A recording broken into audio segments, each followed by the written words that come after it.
I don't know. They are, yeah.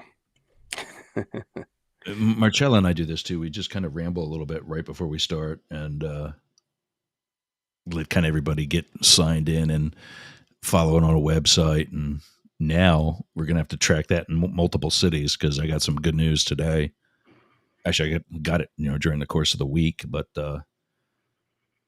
we're not necessarily going to be live in these cities yet, but I think we can work on it and make it happen. Nice. Nice. Like you said, you ready? Okay. All right. Let's get going.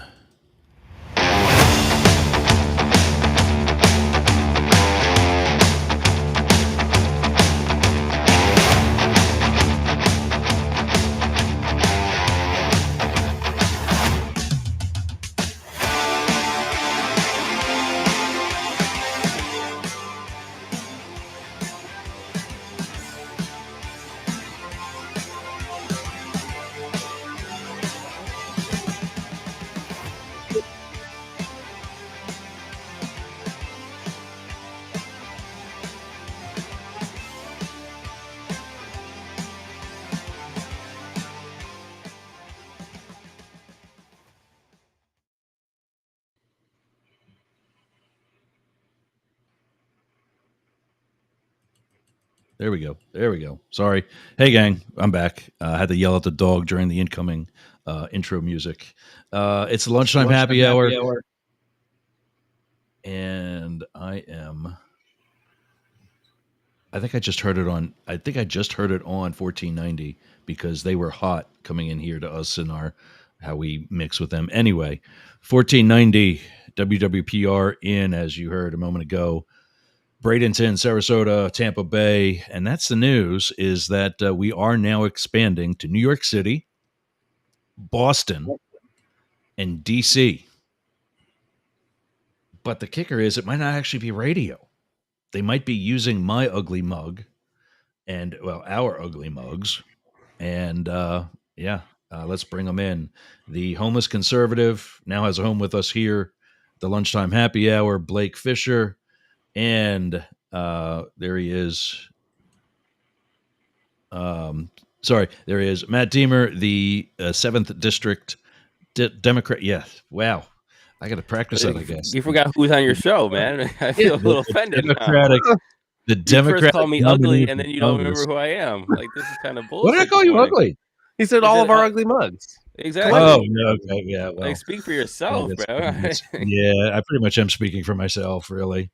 So, yeah, we are expanding. Later on today, I'm going to have a call with the distributor that's been helping us get to Atlanta, and a shout out to them at WDJY 99.1 FM in Atlanta. They hear us in recorded Monday and Tuesday. But we're growing, and couldn't be a better time. I do like my hair before I come in here, and then I put this headset on, and it messes it all up, and I look like I got a mohawk. Can you say you're gay without saying you're gay? There you go. Yeah, I'm gay. Yeah, my headphones mess up my hair every time I come on the show. Yeah. Oh my! Yeah, exactly. That's why I've got these custom molded ones. Hair stays perfect. They're in the other room right now. I've got a good pair of Shure earbuds, but they're just the uncomfortable loop over the ear things. I mean, they're okay, but these, I got to kind of have the radio look a little bit. Yeah, I like it. It seems like we're on more video or TV than we are radio. But anyway, growing. I was talking to Blake before we went live. I'm still working on things here in Studio Yergs. We got the wall behind me is painted green. It's a green screen. And it's very cool because now I get to put this American flag up there. For Marcella and I, we do another backdrop that's fitting for that show, but I'm still adjusting camera angles. And my mom was a guest on my other two shows during her stay here for the past 3 weeks. Love it. So yeah, oh yeah. Mama Yergs. I've yet to have my mom on my show, but I should probably do that. Mama Yergs was a guest on Up the Middle, or not up the middle, Both Sides Now and Psycho and the Psychic. My mom is a full-on Trumper. I think we should have her on. Oh, I think it'd be fun. Yeah. Are you serious? She does the rally. She has like the flags hanging off the side of the Honda CRV. The flag is a different level that I cannot understand, but that's awesome. What were they called when they did the it's like the parades, but they had all the cars together and they did like the flags truck, they drove like on the motorcade thing that they try to do. Yeah, they did all of that. And now I guess is it called? Is that the actual Trump train, or is it just they called it something? I feel like it wasn't. I don't. What did they call it? There was a specific word for it. It was actually, yeah. I can't remember though, but yeah, I did. There were certainly plenty of them here in Oklahoma. Yeah. I've got the same thing in my family. My mom and dad were kind of sort of Trumpers, although my mom actually met Bill. Actually, they both met Bill and Hillary at one of the Christmas parties, and it kind of helped them grow on them. But they went back to Biden pretty quick. My brothers, on the other hand, I was home this past Thanksgiving to Pennsylvania. I was told multiple times, do not discuss politics. Which is my favorite warning. It's like, if it comes up, I'm not going to be able to help myself. And then exactly. And then both of my brothers are dumb enough to mention it. Yeah. And I just rip them down with these little things called facts. And those are tough to deal with for a lot of people, I found. Yeah. Like apparently Tony Fauci invented the COVID virus. And so when I Googled that, I found one story about Tony Fauci inventing the Google virus, or the Google virus, the COVID virus. Might as well. They're probably calling it the Google virus. Exactly. Yeah, exactly. I found one story of him inventing the COVID virus. It was by Fox News, and it was them disproving that he did not, in fact, invent the COVID virus. As if the federal government could pull off such a thing. Let's be honest. Well, actually, it's funny you say that, because I think it was you, Blake, that suggested we talk about the Havana syndrome. Well, yeah, I didn't know if you guys saw that 60 Minutes report or that Insider article that came out this week about their sort of year-long investigation into, I've seen something before, and we'll pull that into the end of the big part. Today, we're going to be talking about, apparently, we talked about this before.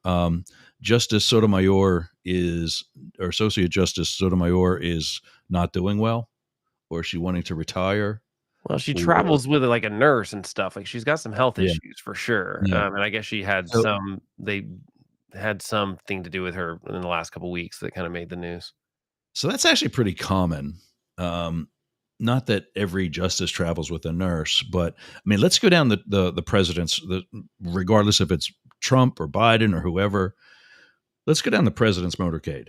After what we call the secure package, which is where the spare limo, and Secret Service follow-up is, there's a SWAT team, a dedicated SWAT team for one person, an intelligence car. That's the one I wrote in frequently during the Obama administration, was threat analysis. And then there had to be a joke in there about him running in the intelligence car, right? Yeah. Nobody's going to take the opportunity. No one's taking it. Yeah. All right. Yeah.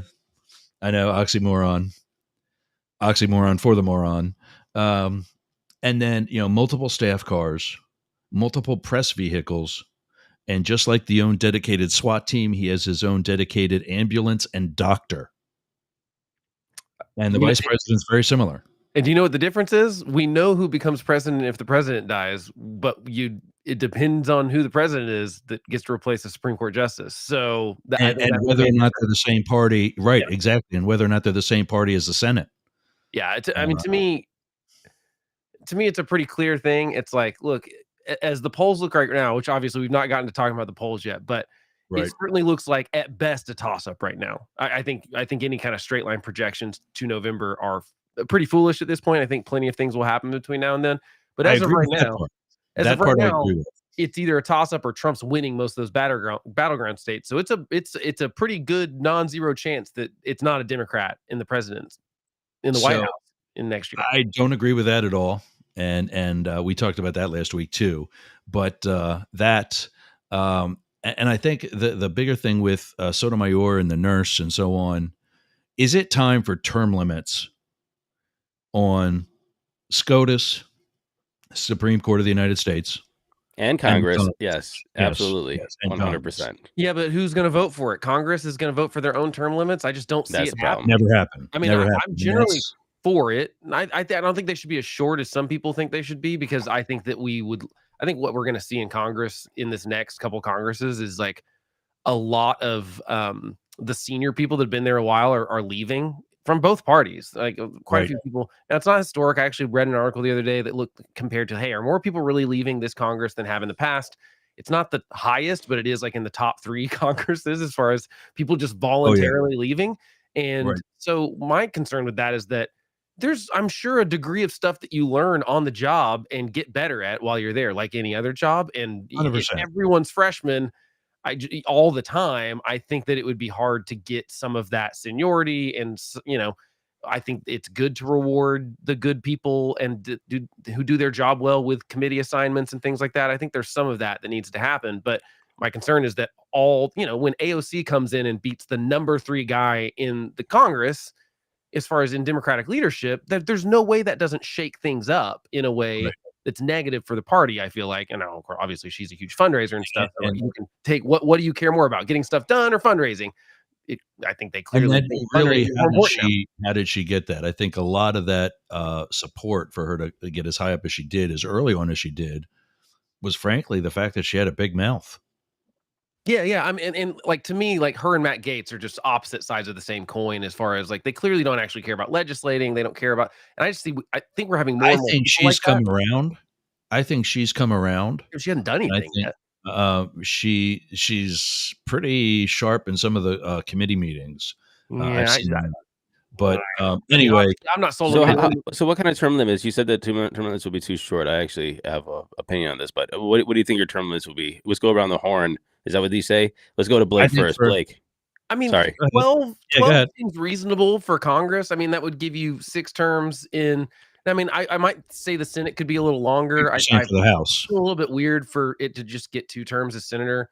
Feels like you would be a lame duck for 6 years, potentially, almost, sort of, in that second term. But I'm okay with them. I just think it's one of those things that people always say they're 4 term limits as they're running for Congress. And then once they get there, we've never seen a bill for it. I don't think we've never seen anything even remotely looking like it's going to happen. You do have people saying that they want term limits, but it's not up to every congressman to put the bill into the floor. So it's not like every congressman's going to go over there and start running to I have a bill that's not how it works. And obviously know the powers that be are not going to put that to the floor. Well, especially the way it's going right now, it's just leadership. Well, you know who the leadership is? It's people that have been there for decades, who are definitely not going to vote to lose their job. And so I just think that it's very unlikely the way Congress is structured right now to ever happen, because it's all leadership down and nothing's bubbling up from committees like we designed it to work.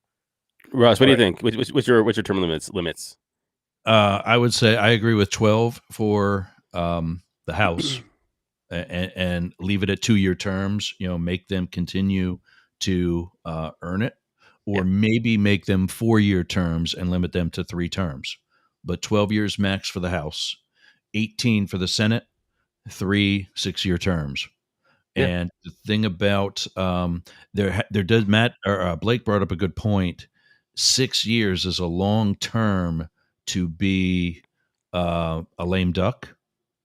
If they know that this person's going to term out, there has to be some sort of setup for a senior senator like that to be to still hold some weight. Well, their vote still counts, obviously. But even as far as leadership, needs to be a 3-term position, and that way, what that does is it brings a level of honor and a legacy back to the members of Congress. When John Adams ran for Congress, he didn't intend on that being a life job. When they wrote the Constitution, they didn't think anyone would want to go in there and be in Congress for life. I mean, and so it's also just the incentive structure has totally changed from the 1800s. I know that sounds crazy, but I mean, it's just changed. And so, And as a result, I think we need to say, hey, yeah, like right now, I get a pension from having been in the Secret Service. It is literally a fraction of what I was making when I was there full time and working overtime. Yeah, I'm taking home probably less than half of what I used to take home when I was working, 60 to 80 hours a week. However, now I've obviously got free time for this, but it's also forcing me to do something like this. Right. To say, hey, I got to work another job, or I got to really cut back on my living expenses and whatever else.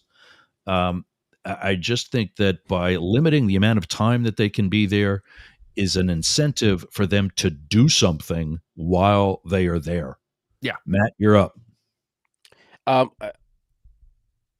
don't like the 2 years because you the 2-year term limits, and I think they should probably be expanded because you always are campaigning, and that sucks for representatives. Agreed. But Agreed. I also do like the 2 years because it fits into my idea of term limits, which is 10 years and 12 years. So 5 terms for the House, and then 2 terms for the Senate, which does a couple of things. Number one, it keeps it staggered between the branches. You have 8, 10, 12, and you're always going to have a rotating cast of characters that's not going to overlap. So 12 and 12 with the House and the Senate, you could have somebody there for 12 and a senator there for 12. And so I just don't, I want to make sure there's always a rotation of cast of characters. The other one is that I feel that that's a long enough time, so you don't have to go more than that. So if you are a good congressman in the House, you can go to the Senate, and then you have a 22-year career. Yeah. And so like 22 years at any job is a hell of a long time. Yeah, and especially since you're starting this job, usually not, I mean, if you're in the House, you're 25 years old. So 22 years later, you're going to be, damn near 50. And if you're even starting later than that, which most people aren't starting at 25, they're starting probably in their 30s and 40s, you're well in your 60s or 70s by the time you're getting out of there. So that's one of the things. It's long enough. I think there should be 18 years for the Supreme Court. I think that should be a good term limit. Not this whole lifetime, but yeah, that's what I think. But here's an argument that I want to bring up a lot, because we have this in the Ohio. Let me jump in about the Supreme Court for a minute, because I do have an opinion about that. I'm not as set on the number of years for the court. What I am set on is one president making, and on either party, one president appointing 3 justices to the same court. Yeah, but the only way you can prevent that is to make them 18-year limits that stagger like the Senate does, so that every president can pick 2. That's the only way you can do it. And I'm not saying different parties. Like if Pence ran after Trump or beat Trump in 2020 in the primaries, and now he's got opportunities for nominations, have at it, dude. But I think for Trump to nominate to actually seat 3 justices in one 4-year term is too many. Right, but has anyone complained about when Democrats do that? I mean, I haven't heard. No. I'm saying it's the same thing for, I think Clinton might have had that opportunity. I think he did.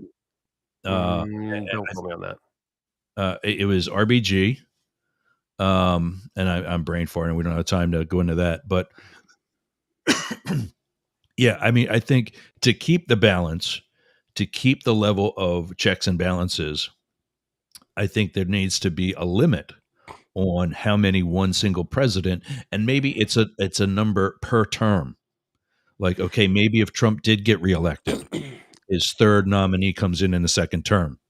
I disagree, because we're talking about operational issues. Now, if you say, he can't operate or nominate 3, then we have an even court.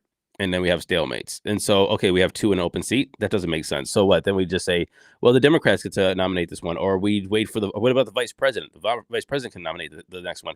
It just doesn't make sense. I mean, you have an operational government to maintain. And so if 3 people have to get out for X, Y, or Z reason, you just got to fill the court. And so if it falls on, and that's the issue we're having with Ruth Bader Ginsburg and Sotomayor right now, is like, instead of holding on until your last breath, like for the benefit of, the country or the benefit of the court, maybe you should retire. And that's what we're asking the real question of. And RBG, honestly, there's a lot of, fanfare around her, but one of the, I think, blemishes of her record was that she held on into a Trump presidency, and there was no way she was going to get through 2 terms, right? Let alone 1, And so, and we saw that. And so I don't know if I personally want to push back on that. I do like term limits, but this is the strategic issue that we're talking about right now is do we give this to Biden right now so he can appoint somebody?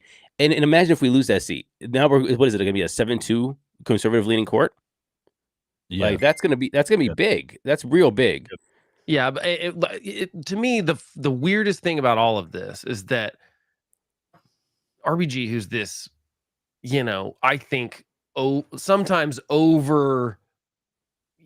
There's too much. There's a little the deification of politicians or Supreme is always weird to me. I feel like we shouldn't know the Supreme Court justices' names for the most part. I feel like they're not supposed to be the importance that we put on it. But either way, the point is she's like high regarded, but she kind of throws all that away by hanging on for too long. And like, that's going to be her legacy now. And so Sotomayor has the same situation. Honestly, Biden has the same situation. It's like, agreed. Biden could solve all this by like just being like, you know what? I'm going to do what I said I was going to do. I wanted to point that out. Biden has been in, and God love him for the stamina and what have you, but dude, have a life. My parents are visiting for the past 3 weeks and they don't want to go home. Right. Biden has been either in the Congress, a vice president, or some type of federal public service since I've been alive. Right. I'm 52 years old. Yeah. and like I said, and he has the chance, he might be the guy that lets Trump get a second term, and that will be his legacy for forever. Like that will be it. No one will remember anything else Biden did other than, you beat him in 2020 and then you lost. If he loses to him in 2024, that will be his legacy. And whatever happens afterwards, and everyone will go, well, yeah, look, if he would have let someone else take over, and to me, Sotomayor is going to have the same problem here. If she dies while Trump is in office, it's going to be the same 100%. Thing for her as it was for RGB. And what bothers me about it is like the ego on someone to feel like they're, and like it's like whatever, do whatever you want. Just know that you are really rolling the dice at this point. Exactly. And so if that's what you choose to do, but I feel like for the most part, those are the people you blame for Trump getting 3 choices. It's Ruth Bader Ginsburg, and it's going to be it's not Trump or the policy, and I don't think that we should be creating policy around like these choices. We need to create term limits, and then we operate around that. Don't you have to change the Constitution for that? And well, I was going to get to that because I had thought about that too.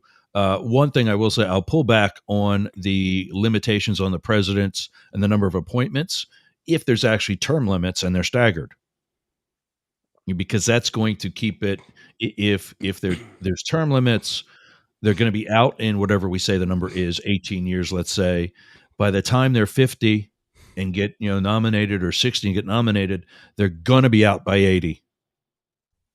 And so health and overall, it's going to limit the number of times we lose an associate justice because of health issues. So that I can go back on, but I have looked that up.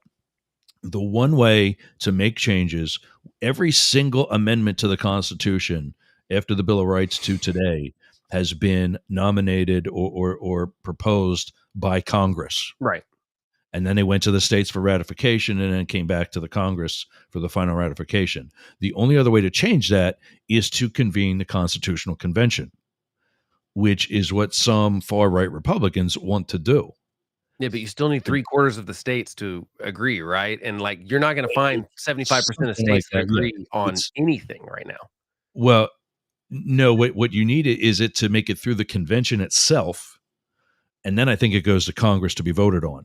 But it still has to be ratified by 3/4 of the states, even if it starts in a constitutional convention. But that ratification, I think, actually happens at the convention.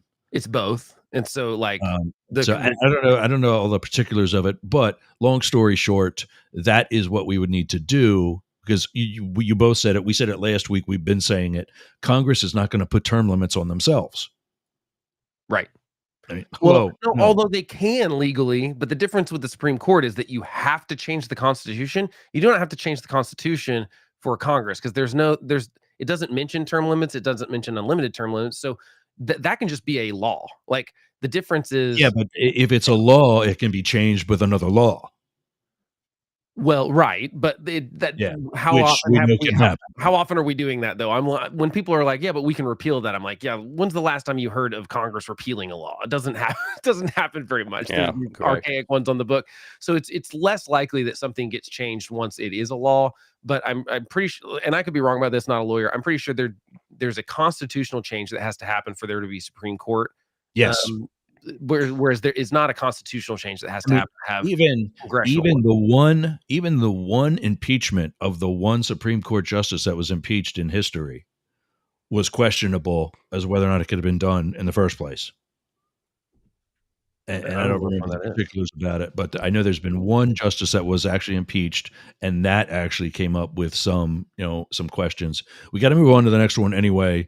We'll definitely be coming back to that because that's not going to be a topic that's It's gonna going to be die. evergreen. It's not gonna go away. Yeah, yeah.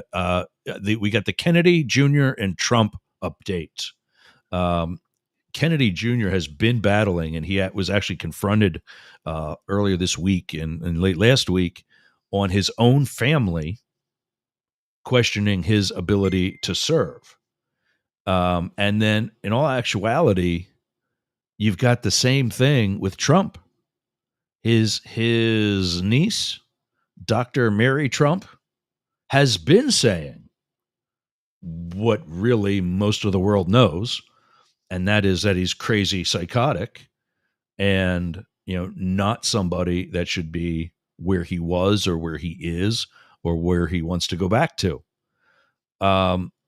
Then also, did Kennedy actually make a pick? I know, Matt, you Yeah. said that Tulsi turned it down, and we're also putting odds on Trump's pick and who's actually going to say yes to that. Yeah, Uh, RFK picked, let's I forget her name already. She's basically just like she's the ex-wife of the Google founder and a billionaire and philanthropist and environmentalist, and she checks all the progressive boxes for sure. She's 35. She's young. Like I Nicole don't, Shanahan, and she was ex-wife of Sergey Brin. And interesting, the reason why they apparently is the ex-wife of Sergey Brin is that Elon Musk and her had an affair. So, oh, well, shocker. that's Yeah, interesting. same circles. And then Trump is changing his short list, which really is probably not all that but short. I think, before we go to Trump, I don't want to gloss over RFK Jr. because I think this is a very interesting conversation about his VP pick. And so there's a couple people that were on his short list, including who's the Green Bay Packer quarterback? Oh, Aaron Rodgers. So Aaron Rodgers was said to be on it. There's no actual confirmation, but he was said to be on it. So was Jesse Ventura. But I Tulsi think that Gabbard, most of those are just. I think the most of that's just leakage. I don't think those are even maybe, real. Yeah. but we're bringing him up Jesse anyway. And then Tulsi, Ventura actually has been he's actually been a governor. right, Yes, No, for sure. Minnesota. I'm just saying I don't think they were. I think there's Think they some were names serious? thrown out there because they're names that people recognize and they get you press clippings and they get Sure. you, there's some of that goes on for sure. And I feel like both those names, because they were so famous and we didn't see any non-famous names on the short list from it just seemed very But we do actually. We had Tulsi Gabbard and Tulsi Gabbard. she's a big name too.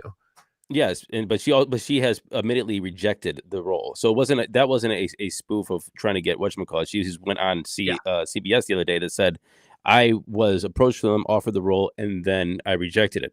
The reason why I think that this is so interesting is because Nicole Shanahan and Tulsi Gabbard are two different candidates that would steer your campaign in two different directions, and also it will take votes or get votes from two different sides. So the strategy behind Kennedy picking Shanahan and one turning it down, it tells me one or two things. Number one, the campaign is trying to figure out an identity and the best strategy to move forward. Therefore, they're trying to grab from both sides. Number two is that there's actually not a big pool of people to choose from because the RNC and the DNC are stonewalling any efforts that he's having.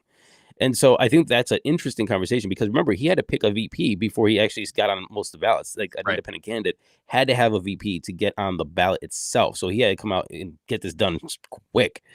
So I think that the conversation, instead of saying, hey, these people that we could have chosen, and it might have been it's the strategy of the campaign. And I'm wondering if the campaign actually has an identity, or are they making an identity based off of the options they have?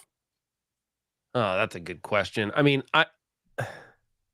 I just don't feel like RFK Jr. is First of all, ballot access is the important thing he needs, and he's not going to be able to get it in all 50 states. I think no matter what. Yeah. Seems like he was trying to maybe do it with the Libertarian Party. I don't think that's going to happen if you pick like a super progressive VP pick. Like there's nothing that overlaps with her and the Libertarian Party. Not that the Libertarian Party is serious. The people that are running it and can get her ballot access, I don't think actually have libertarian values at all. So maybe they don't care.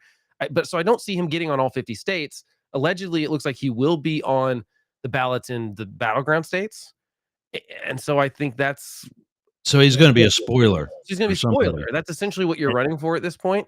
Or maybe he's just running for like trying to get far enough down this road that Biden goes, I'll give you a cabinet position or something. I don't really know what the play is. Cause I mean, to me, it's pretty clear with the pick for VP, he's pulling more from Biden than he's pulling from Trump. Now I've seen some interesting articles arguing the opposite. And forth on that. Yeah. He's been back and forth. He tried to run as a Democrat. Right. And that didn't work out. So now he's going to say, okay, well, screw you. I'm going to run as an independent. And then all of a sudden he's running as an independent and he's trying to combat and pick a fight with Trump. And Tulsi Gabbard is a perfect example. Yeah. If she says yes, Trump's done. Because that party is so messed up that it could pull plenty of people away without a conviction of any of the criminal trials that so many people said they would leave as a result of. Do you guys want a conspiracy theory? Yeah, go ahead. Please. I mean, okay. So this is actually one from my campaign over here. So you guys know we have a 3-person race. There's a Republican, an independent, and myself as the Democrat. Right. The independent is Dennis Kucinich, and Dennis Kucinich was the campaign manager of RFK Jr. Until they had a splitting of ideas. Well, there's somebody that was working on the whatchamacallit campaign, the RFK Jr. campaign. And that is Rhonda Rohrabacher. You guys know who she is? She's the wife of Dana Rohrabacher, the senator. And so, remember, she was working with this campaign, very right-leaning. Obviously, the senator is a Republican. And she was convicted in 97, by the way, of a election fraud, for getting a candidate on the ballot to split the Democratic vote to help the Republicans win. And now she's involved with not only the RFK Jr. campaign, but she's also involved with this race over here, working for Dennis Kucinich as an independent. And so conspiracy theory, I don't know. It seems like 2 + 2 are equal 4s. And if we're quacking like ducks, we're sounding like ducks. This doesn't sound very conspiracy theory to me. It sounds like politics. That's what it sounds like. Yeah, to me. I mean, it sounds like that's what's happening. Sounds like, I mean, I've sent people to federal prison on less evidence. I don't think RFK Jr. thinks he's playing the spoiler. I don't know, because that's the thing. But that's the thing about like a good psyop, right? Is that you don't know if you're that person. You don't know. You would think that they pump you up. They say you can do it. We need that person. They know exactly what they're doing. They don't know. You don't know what they're doing. Yeah, and we know Democrats are doing this with primaries. They're boosting crazy MAGA candidates because they think they're easier to beat in the general election. And so exactly. Yeah, I mean, I think that right now, here's what's tricky about it. And this is RFK Jr. is interesting in one way, is that it's hard to know who he pulls from because it depends what he leans into. If he leans into the anti-vax stuff, I think it pulls more from Trump. And honestly, which he is, by the way, he's an anti-vaxxer. And no, absolutely is. But I mean, I'm just saying, like, what does he lean into when he's like, is that going to be the platform? Because if that's the platform, I think he does pull more from Trump. And I think specifically he pulls a lot of the younger black men that have left Biden and are kind of going to Trump. I could see them going to RFK Jr. instead. And so that's an interesting thing. But if he plays it more environmentalist and that kind of thing and plays to the progressive side, which certainly seems like the VP pick leans that way, then I think he pulls more from Biden. So it is a weird situation. And you wonder what I wonder if we'll see is like Biden's campaign and Democrats sort of doing what they do with the primaries, where they've boosted MAGA candidates, where they sort of boost RFK Jr.'s conspiracy theory stuff that they think will pull more votes from Trump voters. What bothers me about all of that is that all three of these guys are fabulous liars. They're like Biden, Trump, and RFK Jr. There's a great Jonah Goldberg piece this week about how they say stuff all the time, like this has never happened before, and I'm the only one that's ever been victimized like this, and blah, blah, blah. And it's just like plainly not true. You can look back not even 40 years sometimes to find other examples of it happening. And I think the problem is when you've got 3 candidates who are just kind of lying all the time, I think it's going to turn into pick 'em at the end. It's like, oh, I feel like I could get a beer with that guy. And then I think it's such a bad way to pick a president. So, I mean, right now I would say RFK Jr. is pulling more from Biden. At least the polls say that too. Because if you look in most two-way races, Biden has a closer, whether he's up on Trump or behind Trump, he's further behind Trump if RFK Jr.'s name is in the polling. And there are no polls right now that show Trump getting dinged by RFK Jr. But I think that's mostly because the Kennedy name is more synonymous with Democrats, and he's going to pull more from Democratic leaning people right now. But that, like I said, we can't say right now is November. We've got 7 months of stuff that's going to happen. Wrap up this segment. Who's Trump going to go with for his VP? I'm saying Carson. I think he is the biggest follower, the biggest name that's on the Trump train that has stayed out of everything since 2016. Matt's got a Matt. Who do you think it is, Matt? I'm curious. I didn't get Carson out, and Matt was shaking his head. Who do you got? I'm going with Scott. You know, Scott. Tim Scott. Yeah, Tim Scott. You think so? Well, here's only because he's been, and I'm going to say it this way, he's been a whipping boy. Oh, he's been a whipping boy. Yes, and I love Tim Scott, and this has been very disappointing for me because I think he's one of the genuine. I love nice Tim Scott. people. Said nobody ever. No, I really like Tim Scott. I think he's a good guy. But I think that this sellout to be behind. I thought I was the gay one on the show. It's a bummer. I think both those are kind of neck and neck, and the main reason why is because I think that they're both kind of quiet, subdued. They're yes men. Yeah, and not even just yes men. They're not going to steal any of Trump's spotlight. I've long said he would never pick someone like Marjorie Taylor Greene because she might. Or Vivek or Tulsi. All of them are just too alpha for him. Yeah, and so I find it hard to believe that it would be a woman because I don't think that he could stand a woman getting more attention than him. I think that would actually drive Trump crazy. Yeah. So I think it's probably a guy. I think a black guy is going to make sense electorally. I mean, I hate that we think that way about stuff. Drives me crazy. I'd rather just pick someone on their merits, but they're both subdued enough that I think either one of those are good choices. I think that those are, I would say you're probably right on either one of those two. All right. So we got to take a break. When we come back, a bigger discussion. If we got time. Yeah. I think we should. Polls. How accurate are they? Are they worth anything right now? And what poll do you really go with? And now let's see if I can actually find the thing with commercials I got. All right, scented candles. All right, here we go. Get it? Yeah, here we go. All right, we'll be back after this. Does your house smell nasty? Do you want to freshen it up a little bit? Go to aromabypeter.com. Check out all of Peter's candles. It's what we burn here in Studio Yerg's. I'm burning right now leather scented candle. That's right, leather scented. So go to aromabypeter.com/Yerg's and check out his candles today. I'm Jane Stahl, retired English teacher, and with my BFF, Susan Bebeck, we manage Studio B Fine Art Gallery in Boyertown, Pennsylvania. We showcase the art of hundreds of local artists, publish books of the poetry, prose, and art of local writers, offer classes, art parties, workshops, discussion groups, cater dinners. We've even hosted a wedding. And we're here to be the go-to place for friendship, learning, and fun in our community. Virtual tours of our exhibits are available right here on Yerg's Radio. Let us introduce you to some amazing art and artists.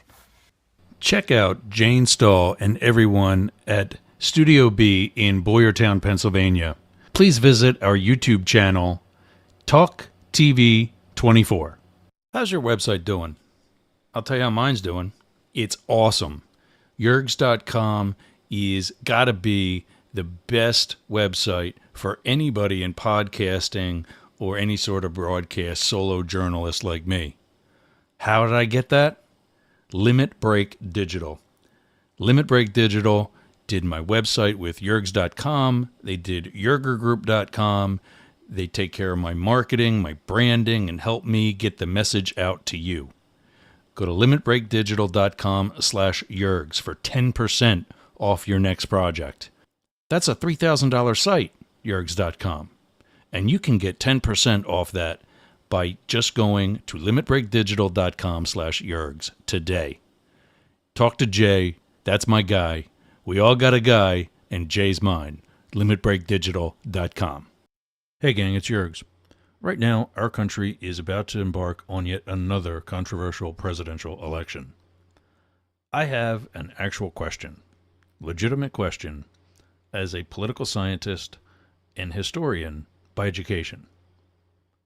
If you are a Trump supporter, I want to hear from you. I want to know what your appeal to Donald Trump is at this time. Please email me news, N-E-W-Z, at yergs.com. News, N-E-W-Z, at yergz.com. Thanks. Participants must be willing to provide their contact information, answer a series of questions, and then have their first name broadcast over the radio and social media relevant to Up the Middle. All right, gang. All right, clear the throat before you come back on camera and on the mic. All right. Yeah, so we're back. To wrap up today, talking about polls, and I had brought up, but I just lost it, the site that Matt gave us last week or 2 weeks ago with regards to campaign funds. I think that's the bigger thing to look at.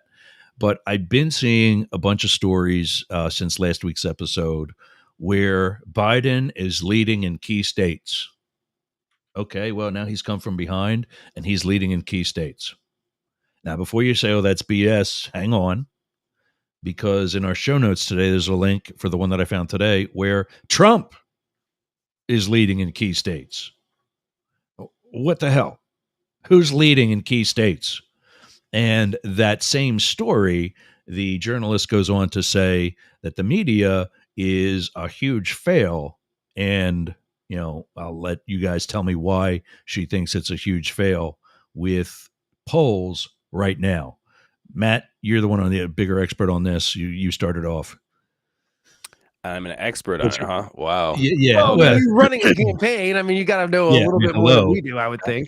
I got to put this in your lap first. Well, I honestly don't know why we still look at these polls. We've seen that they've been squashed over and over and over and over again. But sometimes they actually do well. I mean, look, there's a strategy behind the poll, but also there is a strategy behind these the campaigns, and also real aspects of the polls. Like when it was Clinton and Trump, Clinton did win the majority of the vote, and so polling wasn't saying that Trump is going to strategically get more electoral college votes. So that wasn't like in that poll. That wasn't like, hey, if we just win, this state or this state, then we can actually pull this off. So that was not wrong at that point, and neither was Biden. That was not wrong in the polls. Like Biden came out in one. However, strategically, Trump could have pulled it off, but he lost. He lost that by a few votes in a few states. Yeah, it's like 40,000 votes essentially. Exactly. So that he could have been the president by a very small number. So I don't think the polls are actually understanding the strategy. They're just trying to say like, how many people like this person at this time? Is it really correct? There's much more that goes into this. Right. Blake, what do you think? Well, I mean, I don't see the polls and poll aggregates and the people that I look at that pay attention to polls and know which ones are good and which ones are bad. I don't see that.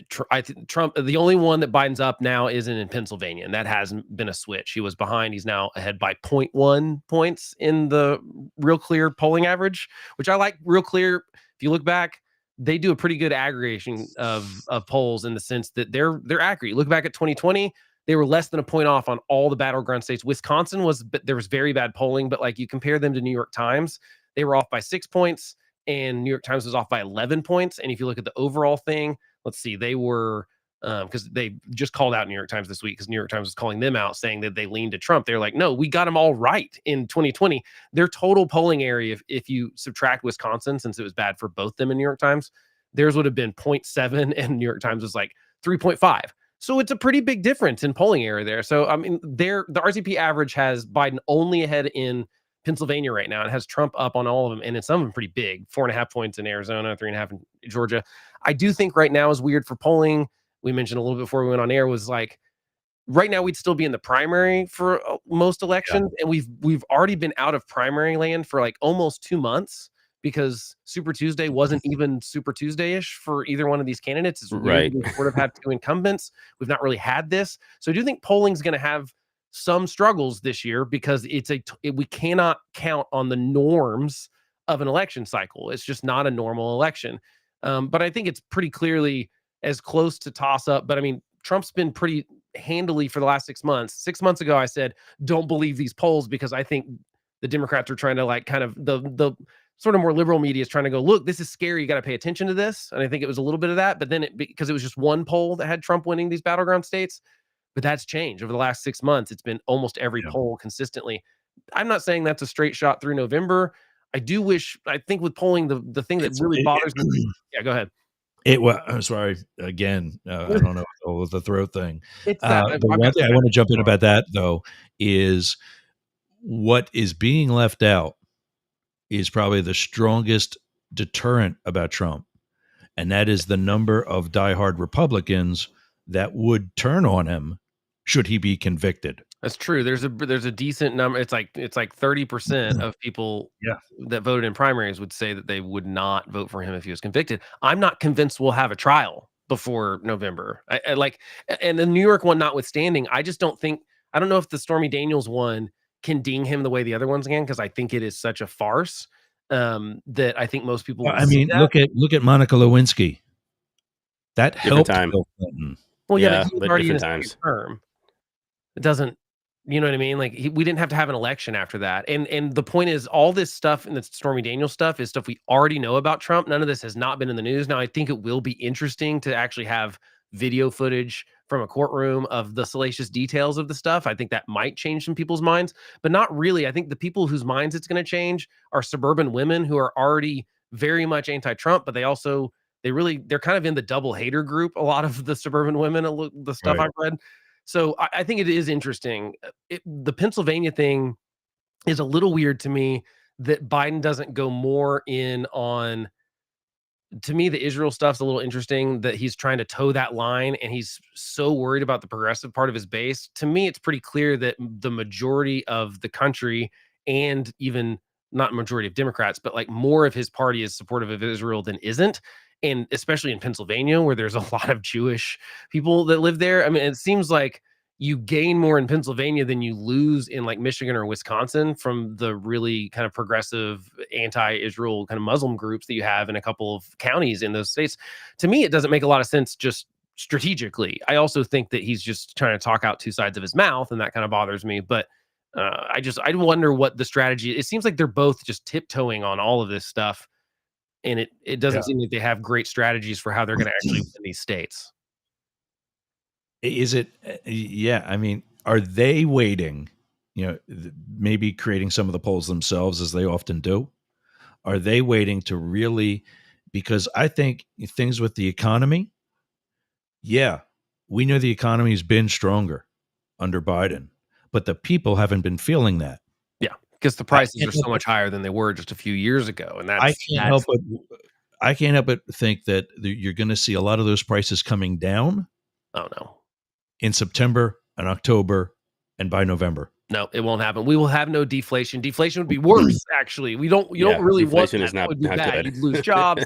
But like the problem is the prices might level out, and inflation has sort of leveled out. We were at like 2%. So maybe not prices falling. Yeah, they won't come down, but they might even out. But the problem is being the people will be feeling financially stronger in time for election day. I find that hard to believe, just because I think the problem is not that, like, if you look at all the stats, I think you're right. The economy is like, we've got low unemployment. We've curbed some of the interest stuff. The problem is people remember all they're going to do. And this is unfortunate that this is how most of the electorate works. They're going to go, did I feel like I had more money when Trump was president or while Biden's been president? They're going to ignore the fact that there was a worldwide pandemic that happened at the end of one's term and the start of the other one's. And like all of Biden's gains are stupid because he's counting the dip in COVID as the starting point. Well, that's not fair to count those as the gains now.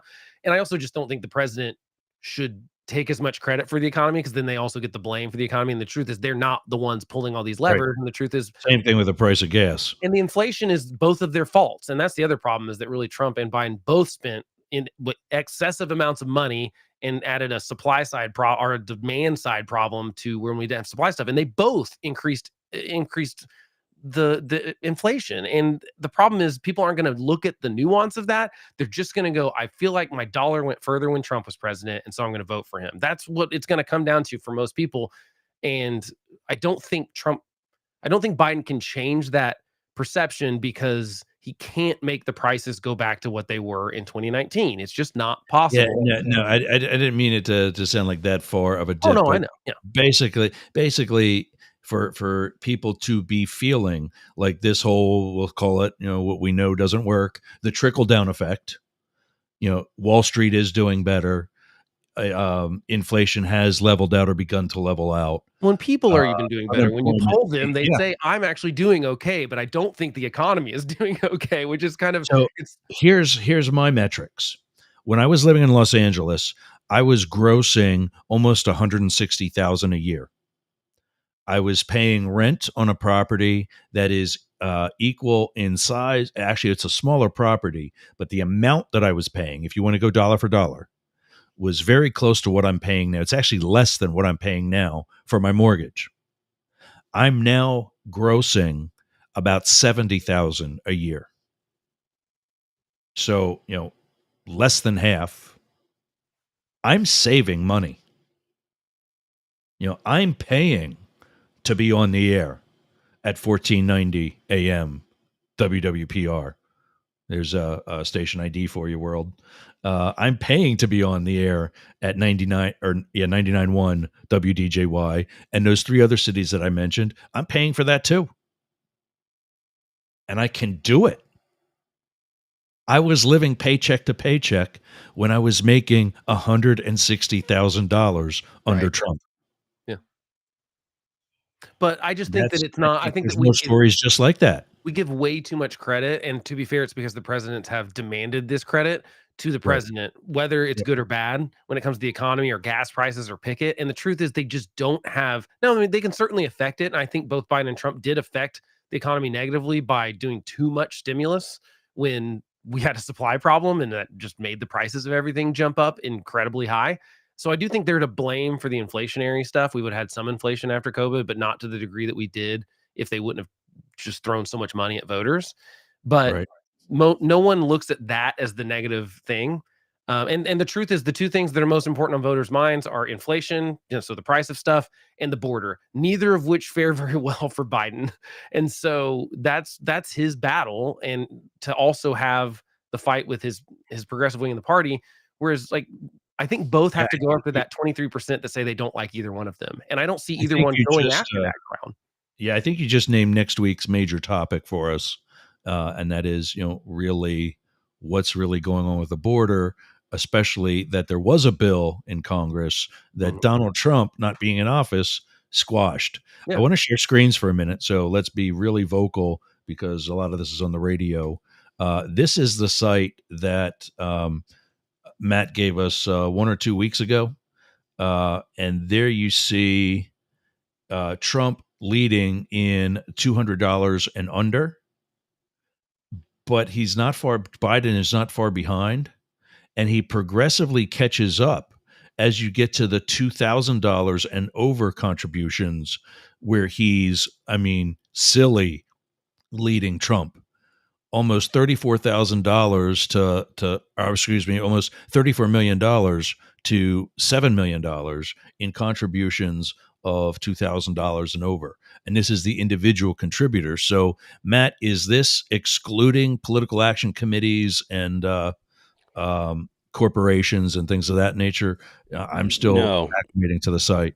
No, so just to let everybody know what we're looking at FEC.gov, and that is a place where you can take a look at any of your federal elected officials and where they get their money from. And so what we have right now on the screen for the listeners is we have Trump, Biden, and Kennedy and how much they've raised. And there you can see how much people give for $200 and under. Like if you give a candidate $200 and under, it'll go into a category.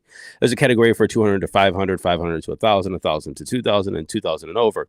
And so you're 100% right. More than likely, when an individual, like a person, mom and pop, you have a family, you know, your neighbors, they're going to give to a candidate. It's going to be the $200 and under mark. But of course, there are people that will give more than that. But you asked about the PACs.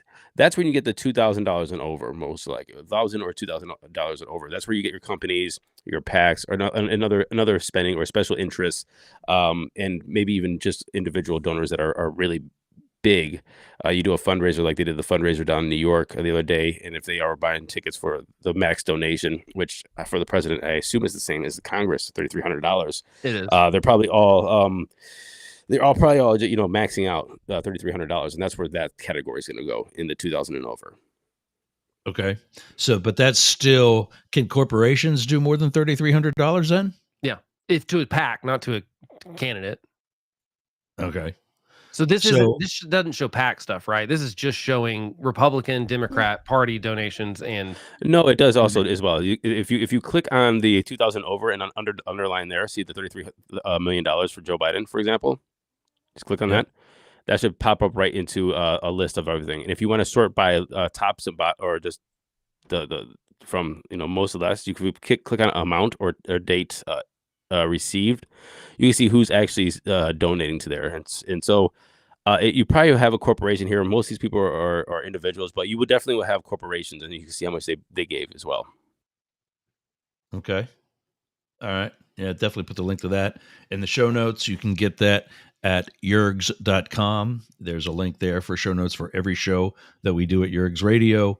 You can continue to follow us at yergs.com or yergsradio.com. Are you finished with that, Matt? Is there anything else you want to point out or show? No, that's good. Thanks. Cool. Well done too, by the way. And thank you for that. Let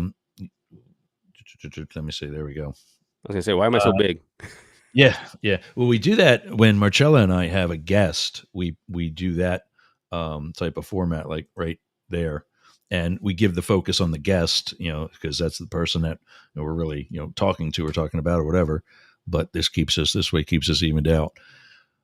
So yeah, I think looking at particularly at that site or any other way that you can gauge individual donations. And I know political scientists have said time and time again, do not just look at overall campaign contributions. Doesn't matter. We've seen multiple races where the person that had way more money lost. I mean, yeah. In overall campaign contributions, yes. But my argument is Matt's mom, who's very much a Trumper, isn't going to donate to a Trump campaign if she really doesn't feel that Trump is going to win. Like if she thinks her money is not going to make a difference, she's not going to give it up. I think you're discounting how much of a grift the Trump campaign is right no, now. I disagree with that. I think they are. That's probably right now. That's probably cultish and probably a bad example. It's a bad example. Are you going to donate to Kennedy if you really don't think he's going to beat Biden? Yes. People donate to all the time, the time. Look, there's this person over here in this person over here in Ohio's 4th district. Jim Jordan is the congressman there. Tammy Wilson rakes it in. Jeff Sykes rakes it in. Why? Because people are donating. They know it's an R+30 district. Yeah. It's not going to happen.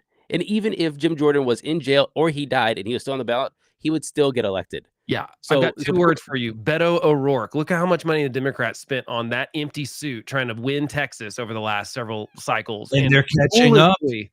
But that's funny. That's the second time he's mentioned. You saw the comments over here? He's mentioned he should have been the running mate for. Anyway. He's an empty suit, man. I think that I don't think he's a good, he just continually loses. But I mean, like, my point is the look at just the enormous amount of money. And it was almost like it would tickle their like kink or something to turn Texas blue. And like, that money should have been spent on winnable races, and they would have actually maybe won the House. You know what I mean? Like, it's so they spent like $80 million or something just on that one race from like Democrats, not like from Beto O'Rourke's thing. I think that a lot of times we see that on the left. But where did that money come from? From people. But my point is, like, that was foolish. No, it's not. I'm talking about direct campaigns to Beto O'Rourke. He didn't get that much money from the direct people. Oh, he got a lot of that too, yeah. And it was from all different states too. So that was. But it was more. That was that big chunk of money came more from the Democratic Party. I'm saying if you track direct contributions from individual people, a statistic that used to be findable and is much less so now, you will have a better indicator of who's going to win in November. I'd have to look at that. I haven't actually looked at individual campaign donations. That's a good point. Leave out party contributions, leave out corporate contributions. Matt Deemer's mom. Yeah, I'll look hardworking lady. Historically. Not supporting Trump or whoever, or my parents who do not support Trump. If they contribute to Biden, it's for two reasons. They think he can win, and they don't want the other person. And if we can find that number remotely accurately, you're not going to get down to the penny. So you're talking about how many individuals contributed. We don't care the dollar amount they contributed, just how many individuals contributed to a campaign, not to the party or the. I think you can also count the dollar amount, but I mean, if you can get like an actual number of individuals, that could very well be much more precise. Because if Trump is still leading in middle America or down here in rural Florida, rural Tampa, and enough people really contribute $20 a pop, but it's millions of people doing that versus hundreds of thousands of people contributing $2,000 a pop for Biden, yeah, that could be an indicator. Yeah, I would be curious. And I'm conceding, looking at the overall total number is not an accurate tell. And political scientists have been saying that, and you're both right to push back on that. And that's not what I'm saying. Yeah. Look at the number of families donating directly to the party. They don't donate. They don't know to donate to a political action committee, or they care to.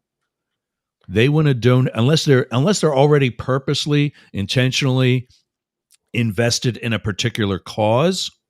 Which I think most people are just responding to the border at this point, like Code Pink, groups like that. Otherwise, they're going to donate directly to a campaign, and I think that's the bigger tell. And I think I didn't get to read it because I saw it right before we came on. But the journalist that said that the media is failing, I think that's what she's trying. I'm going to guess that's what she's trying to make the argument for, that the media is keeping themselves relevant by polling. And again, a general example, rural Florida, and then including Pinellas and Hillsborough County to keep it close, which are Democratic. Who do you want for president? They know what that answer is going to be. That's all the time we got. We got to wrap it up. Let's do the hot mic quick. What do you want to say if you get a free pass? Blake, you got a crap eating grin on your face. You start. I've got so many things. Do it. I'm going to leave it with the Sotomayor and Biden could both cement their legacies by just quitting and letting someone else be it, and that would be forever their legacy. Instead of, I think they'll both actually go down ruining their legacies, because I think she'll probably die in office while Trump's president. All right, Matt, you're up. Cleveland Guardians World Series champions this year. Oh, I have no idea. It's a bold take. Wow. I'm glad we're recording this because I'm going to make a big one too. Mm-hmm. Because of what I was already able to find, and I know it could possibly have changed by now, with regards to those dollar contributions, I'm saying not only will Biden win in November, but it will be a big Democratic win in November. Okay, you're making that prediction right now. Are you saying House and Senate? I don't know that they'll win both, majority for both, but I think overall people are going to concede it was a big Democratic win. Okay, well, I think I'm not there on anything yet on making predictions for November. When you know what to look for, so what? Yeah, well, I'm grandfathered into this one. Democrats.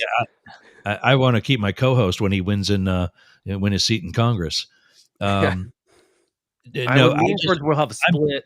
I'm basing that more on 2023's numbers when I was still able to find more things that were individual oriented, and that is that Biden was leading Trump almost 2-1. I think we already lost 1490, but Biden was leading Trump almost 2-1, and Biden didn't even start campaigning yet. So look that stuff up, Blake. All right, yeah. So yeah, I'll find some numbers for next week. I think that's an interesting question to ask. Yeah, awesome guys, great show. Have a great weekend. That's it, gang. All right, gents. Time to peace out. All right, guys. Thanks again. See you again.